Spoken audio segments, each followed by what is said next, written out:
جو بڑا مہربان نہایت رحم والا ہے۔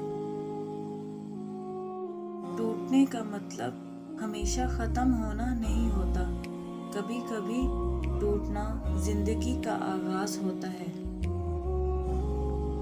اگر خوش رہنا ہے تو دو چیزیں بھول جاؤ، وہ برا سلوک جو کسی نے تمہارے ساتھ کیا، وہ اچھا سلوک جو تم نے کسی کے ساتھ کیا۔ بھری محفل میں کسی کے دکھ کا ذکر کرنا، اچھی نیت سے ہو یا بری نیت سے، دل ہمیشہ ایک ہی طرح سے دکھتا ہے۔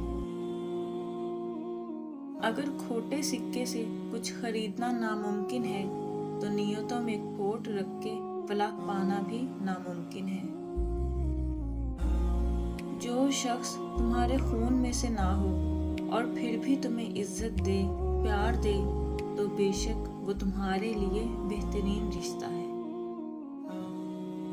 اپنے رب کے ساتھ مخلص شخص کی مثال ریت پر چلنے والے کی طرح ہے، جس کے قدموں کی چاپ سنائی نہیں دیتی لیکن نشان باقی رہ جاتے ہیں۔ سنی سنائی باتوں پہ یقین مت کیا کریں جب تک اس کی تحقیق نہ کر لیں، کیونکہ جھوٹ سچائی کے مقابلے میں جلدی پھیل جاتا ہے۔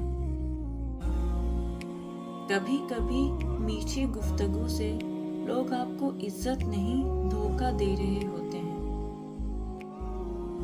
ایسے تعلقات سے تنہائی بہتر ہے جس میں متعلق کو چیخ چیخ کر اپنے تعلق کا بتانا پڑے۔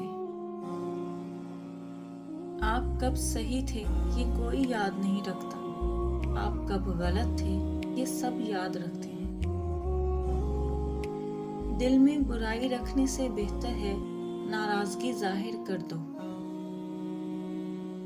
مخلص دوست کے اندر اتنا پیار چھپا ہوتا ہے جیسے بیج کے اندر درخت۔